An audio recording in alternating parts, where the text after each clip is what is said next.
Hey, my dear students, what's up?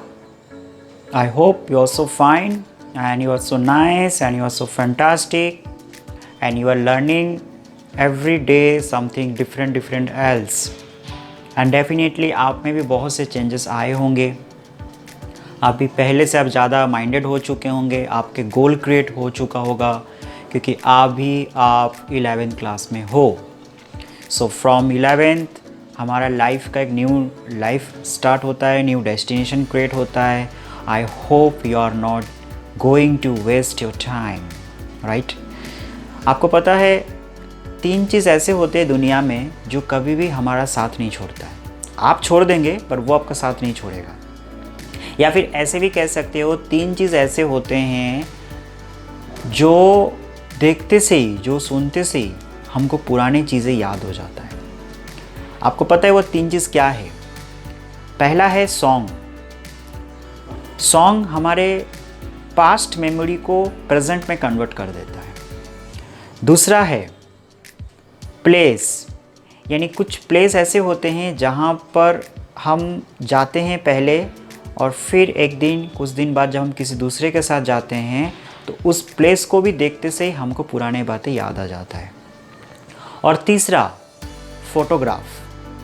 Photograph देखते से ही हम जो फ़ोटोज़ लेते हैं, हम जो सेल्फ़ी लेते हैं फ्रेंड्स के साथ, फैमिली के साथ, ये भी हमको पास्ट की मेमोरी में लेकर जाता है।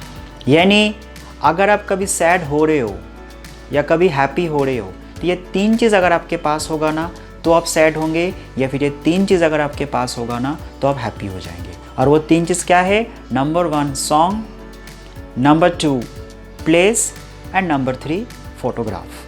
फ़ोटो कैसे? देखना, कोई सॉन्ग है आपने आज से 10 साल पहले सुना होगा और सडनली उस समय बहुत छोटे थे, बहुत मस्ती करते थे, लाइफ आपका बहुत फंटूस था, पर आज वो समय चला गया, आप बहुत आगे निकल चुके हो। पर सडनली एक दिन आप रास्ते से जा रहे हो या कहीं चुपचाप बैठे हो और एकदम से वो गाना चलने लगा, कहीं प्ले हो रहा है ना, या फिर किसी ने प्लेइंग किया है। देखना, वो गाना सुनते से हम ना एकदम से थोड़ी मोमेंट के लिए उस 10 साल बैक चले जाते हैं। And that time we are just start to thinking, अरे यार इस समय तो मैं कितना मज़ा था ना, लाइफ कितना अच्छा था।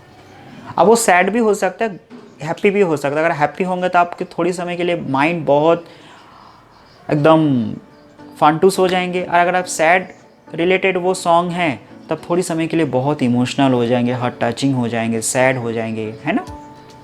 इसी प्रकार प्लेस, मान लो किसी प्लेस पर आप फैमिली के साथ गए थे, फ्रेंड्स के साथ गए थे, या फिर स्कूल टीचर्स के साथ आप गए थे टूर पर, और कई साल बाद मेनी ईयर्स आफ्टर आप वहाँ पर किसी अकेले गए या फ्रेंड्स के साथ गए। जब आप उस प्लेस को देखोगे तो आपको यही लगेगा, यार ये प्लेस वैसा का वैसा ही है, या फिर इस प्लेस में कितना कुछ बदल गया है। मैं जब आया था या मैं जब आई थी उस समय इतना कुछ था ही नहीं, देयर वर नथिंग, पर आज देखो कितना कुछ चेंज हो गया। तो प्लेस भी हमको पास्ट की मेमोरी में लेकर जाता है। एंड एलोंग विथ यहाँ पर और एक चीज़ आता है जो सबसे इम्पॉर्टेंट है, जो हमको हंसाता भी है, रुलाता भी है, एंड दैट इज़ फ़ोटो। हम फ़ोटो लेते हैं ना, आप देखना बचपन का फ़ोटो हमारे घर पे भी रहता है, हम अभी भी ले रहे, लेकिन जैसे आपको पता है कि time never stops, time and tide wait for none, समय और लहराई कभी भी किसी के लिए रुकता नहीं है। इसी प्रकार समय गुजर जाते हैं पर रह जाते हैं सिर्फ यादें। तो आज का जो टॉपिक है ना ये इसी बेस पर है। ये सीबीएसई बोर्ड में 11th क्लास में एक बुक है जिसका नाम है हॉर्नबिल, और हॉर्नबिल में फर्स्ट पोएट्री जिसका नाम है अ फोटोग्राफ। अ फोटोग्राफ ये एक ब्यूटीफुल पोएम है जहाँ पर शर्ली टॉल्सन यानी इस पोएम के जो पोएट है उन्होंने अपने एक लाइफ की एक्सपीरियंस शेयर करते हैं। वो एक्सपीरियंस जब वो बहुत सैड हो जाते हैं एक फ़ोटोग्राफ देखकर, दीवार के ऊपर जो लगी हुई थी। अब वो फ़ोटोग्राफ क्या है, यही चीज़ आज हम यहाँ पे जानेंगे।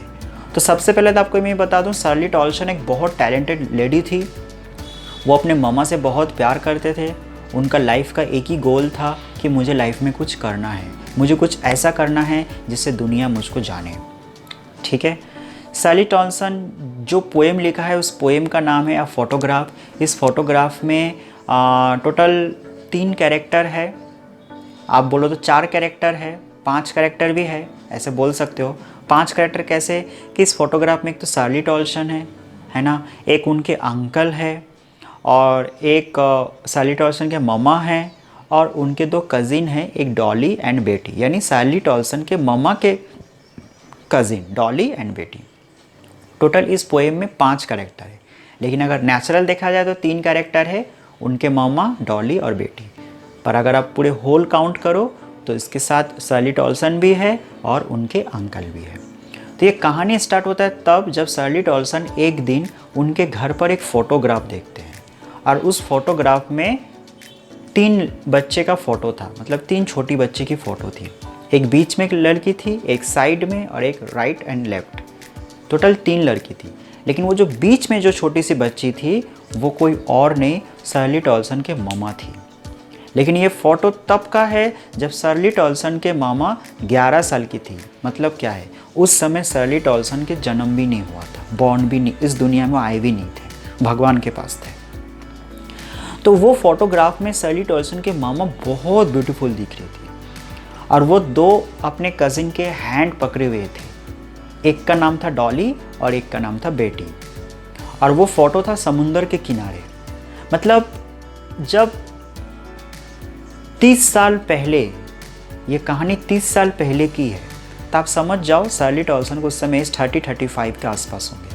30 साल पहले जब उसके मामा 11 साल की थी, उस समय का यह फ़ोटो खिंचवाया गया था। उस समय उनके मामा एक समुंदर की टूर पर गए थे, तो वहाँ पे लोग बहुत इंजॉय कर रहे थे, पानी में पैडलिंग कर रहे थे, यानी हम लोग करते हैं ना पानी के अंदर पैर छपछपाते हैं, it is called in English word paddling. तो लोग दोनों एक, मतलब शार्ली टॉल्सन के जो मम्मा थे वो सबसे बड़ी थी, तो वो दोनों अपने कज़िन डॉली और बेटी के हाथ पकड़े हुए पानी में पैडलिंग कर रहे थे, और उस ब्यूटीफुल फ़ोटो को कैप्चर कर लिए उनके अंकल ने। और वो फ़ोटो देखकर शार्ली टॉल्सन काफ़ी इमोशनल हो गए। वो सोचे कि मेरे मम्मा बचपन में कितने ब्यूटीफुल थी, पर आज उनके मम्मा 12 साल पहले शांत हो गए थे।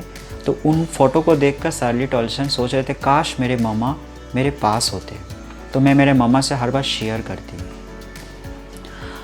फिर वो ये भी सोच रहे थे कि आज समुंदर वहीं के वहीं हैं, एज बदल गए, मैं बड़ी हो गई, मेरे मम्मा दुनिया से चले गए, पर समुंदर वहीं के वहीं है आज भी।